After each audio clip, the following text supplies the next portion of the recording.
Hello and welcome back to this evening's episode of Held Dominance. Anthony here. Please remember to like and subscribe, and also click that notification bell if you're enjoying what you're seeing and if you want to see more. Coming up in this episode, we see highlights of Castleford Tigers versus Catalans Dragons, while Hull KR face Leeds Rhinos. Tonight we see two games in the Super League. First of all, we'll see the Castleford Tigers face the Catalan Dragons, and it's a case of fourth for hosting, being hosted by fifth this week, as two teams inside the playoff spots who have really struggled recently go into battle against each other. Yes, the Catalans have won 2 of the last 4, but have struggled for personnel and subsequently rhythm, and at times have failed to look like the playoff side at times, though they did show great character last week against Wakefield. They need to rediscover what made them a winning machine in 2021 in time of the playoffs, and that process begins here. As for the Tigers, their playoff spot is now in peril after defeats in the last 2. A win here would certainly be priceless. But Castleford have lost Australia-bound Chase Blair to a head knock this week, as Liam Watt misses out again through a suspension. Catalans have some bodies back after being depleted in recent weeks.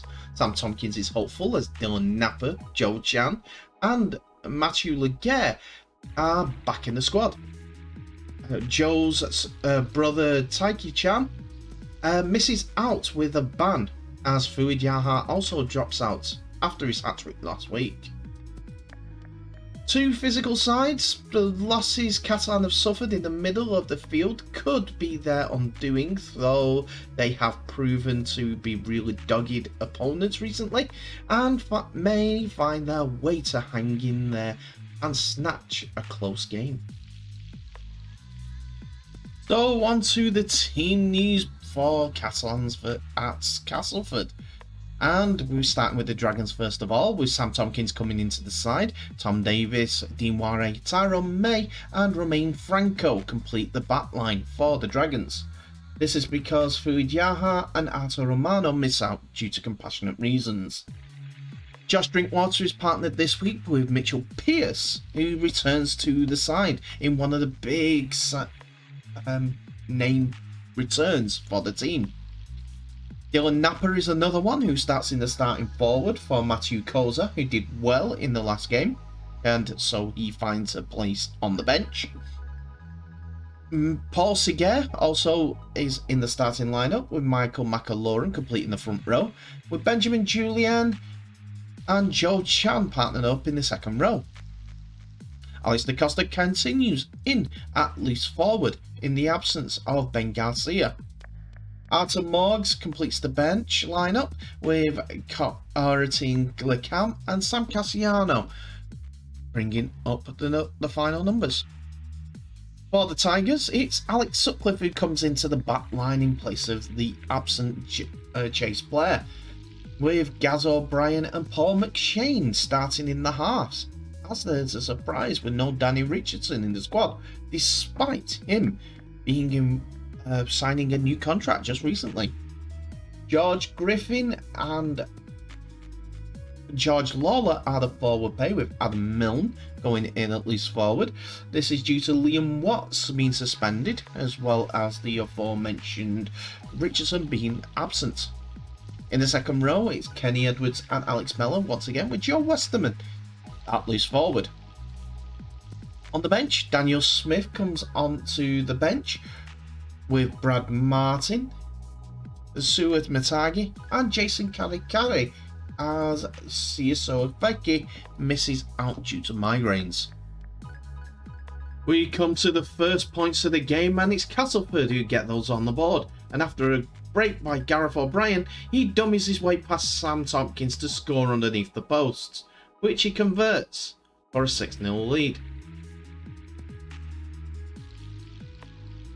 Castleford go in again for more points, as a penalty is given for offside, which O'Brien adds the extras to.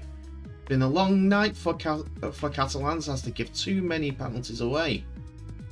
Next, it is Greg Eden who gets over for Castleford Tigers for the second try of the night, extending the lead to 12 points to nil. But Catalans get back on the score sheet after Gareth O'Brien's penalty, and second one of the game. It is Sam Tompkins who gets on the end of Mitchell Pearce's pass to score in the corner. He misses the conversion, and at half-time it's 14 points to 4. Second half, it is Joe Chan who scores this next try, and Catalans are now 14 points to 8 behind, with Tompkins missing the conversion. Unfortunately for Catalans, it gets worse, as this time another offside is given by the referee. Oh, sorry, a shoulder charge off the ball. O'Brien adds the extras, and it's 16 points to 8.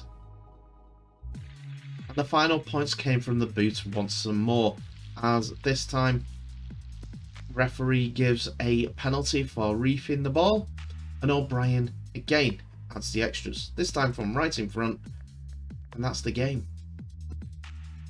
It's sunny Castleford as they come out 18 points to 8 victors over Catalans Dragons.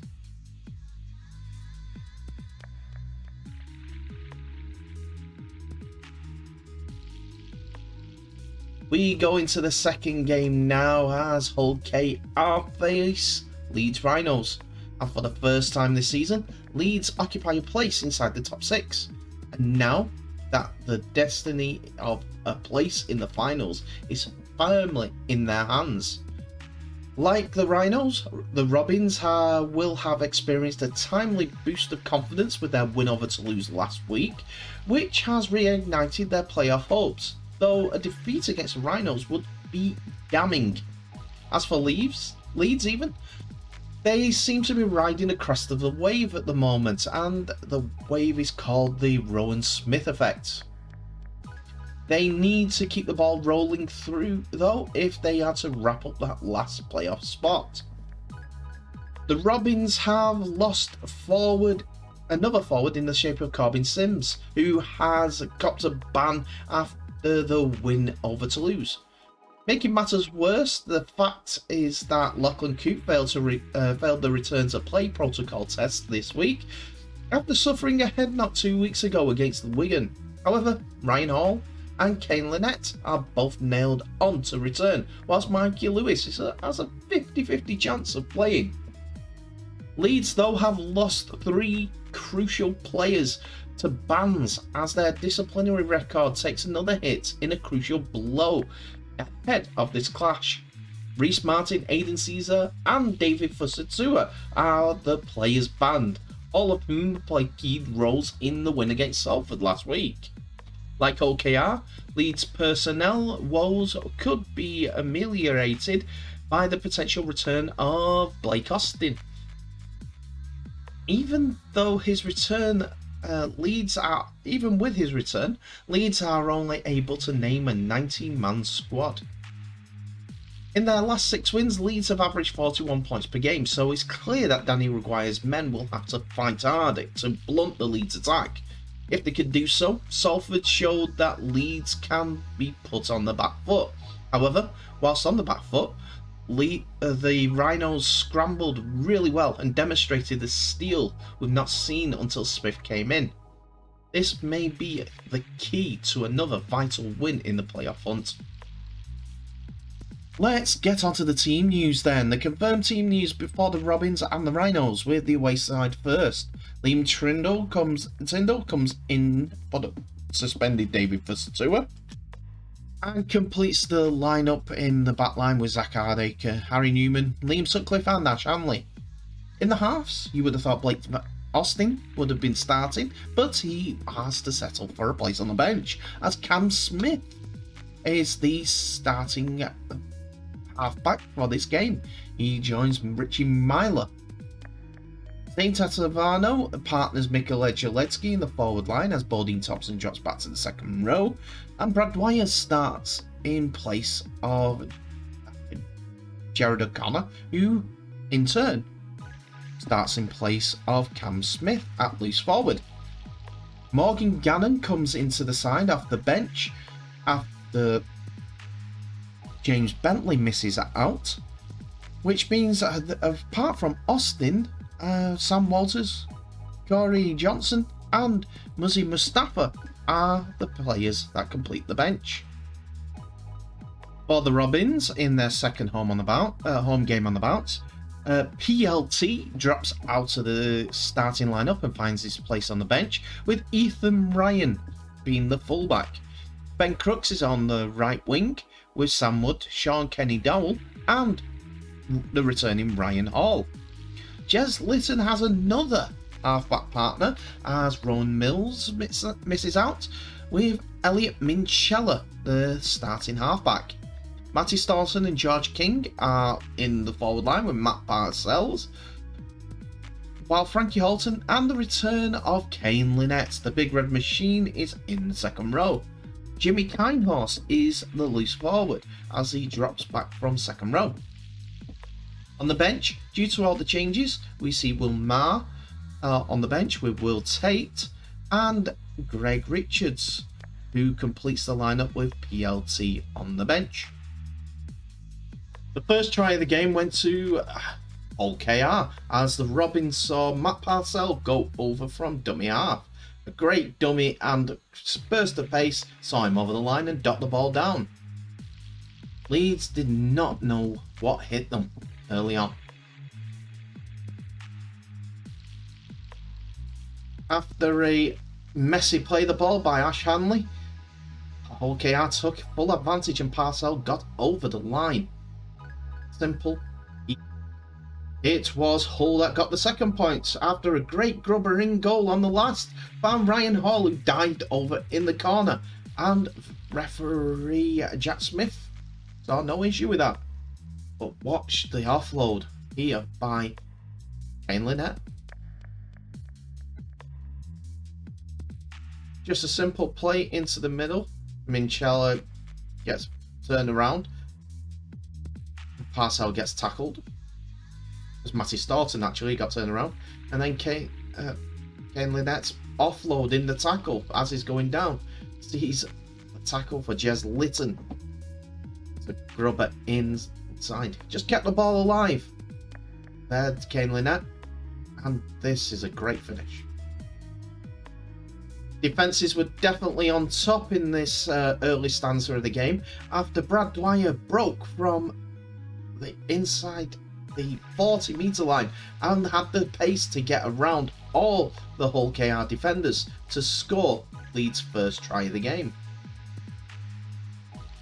Dwyer just got on the end of some lax play around the ruck, markers not set, and then dummied his way and used his pace to get around Ethan Ryan to score. It's a great effort. Diminutive halfback just going for it. Catch me if you can. Meep, meep. One more time for luck. No markers in play. Shoddy defending. Ethan Ryan couldn't catch. And they scored.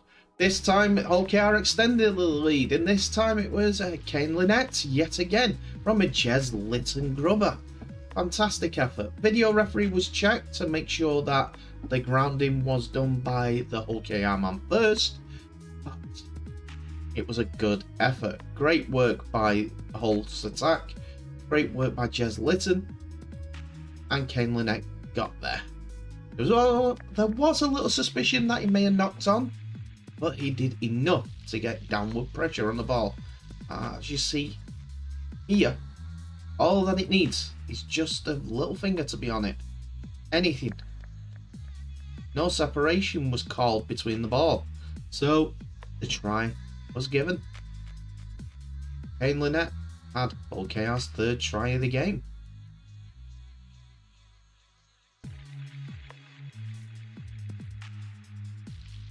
Hull KR's kicking let them down though, and they only led 14 points to 6 at this 20-minute mark.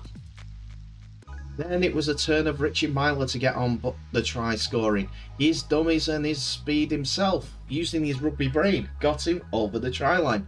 for Leeds to get back in it. It was 14 points to 12 once Zach Hardaker had put over the goal. There was a suspicion of an obstruction on Matt Parcell, but we'll have a look at it in a moment. As we go through the play here, Blake Costin has entered the field. Parcell is going to jump into Gannon, and that is why the try was given, not checked by the video referee. Parcell jumps into Gannon. Couldn't get out of the way. By this time, Hull KR was suffering injuries again, but Richie Myler got his second try painfully as even Ryan came in to try and defend his man. It's hot-tempered in this very hot day. The try was given. After this touch gave Leeds a 6 again, they went up the field, and Brad Dwyer's fast thinking and short ball to Richie Myler saw Leeds go into the lead at 14 points to 18, with Hardaker scoring the conversion. Just a simple run from dummy half, a short ball into the gap, and he scores. We move into the second half in the first 3 minutes, and Hull KR's defence is at 6s and 7s. And this time it was Morgan Gannon who went over, dummying his way over to score in front of the jubilant Leeds Rhinos fans. Leeds was starting to put on the gas, put on some pace in the attack, and Morgan Gannon got his 4th try of the season. Here we go, after Matt Parcell tackled Richie Myler late, it gave a penalty to Leeds Rhinos. But simple play with the ball, just keeping the ball alive, simple drop off, going back inside. Harry Newman using his direct running. Mikkel Ejuletsky found Morgan Gannon, and Gannon went over for a simple try in the end. Not a touch on him. Defences were not on top in this game. Hull KR were trying to fight back, but a fumble by Sam Woods sees Morgan Gannon picking up the ball from 60 metres out and running the rest of the field length to score in the corner in front of those jubilant Leeds fans yet again. Simple decision from Jack Smith there. It was just a simple ball. Frankie Alton's ball was slipped out of the Sam Wood's hands, and Leeds were back on the attack. The first person on the ball, Morgan Gannon, and the 18-year-old ran 60 metres. He'll be 70 by tomorrow to score in that corner. Just looking at the player rather than the ball. Leeds have lost Harry Newman at this point due to a... Hull KR had the last say of the game after they worked through the hands of Elliot Minchella and Jez Litton. Sam Wood ran through the gap to score in just right of the posts, which he converted for 28 points to 20. 10 minutes left. Could the fight back be on? Unfortunately not at this time, but it was a well-worked try from Hull KR. Minchella, Litton kept moving, Woods went over. The Robins came out second best against Leeds tonight, but both teams put in a fantastic effort. 20 points to 28 was the scoreline to Leeds Rhinos, but tempers flared and neither side wilted in the heat. And that's it for another episode, ladies and gentlemen. Thank you so much for watching. Please remember to like, subscribe and share this video worldwide, as well as clicking that notification bell for any updates on new videos that may be coming your way. Tell me what your thoughts are of today's episode. There are 2 good games. Castleford getting the better of Catalan. Good result for them. And Hull KR and Leeds dishing up a firebrand of a game with the 2 teams playing in intense attitude, in intense heat. Good game from both of, from all teams involved. But that's it for the episode. Tell me what your thoughts are in the comments below. Please be respectful with each other in the comments. But in the meantime, please remember to share this video worldwide. I wish you all the best. Please stay safe, and I'll see you in the next episode.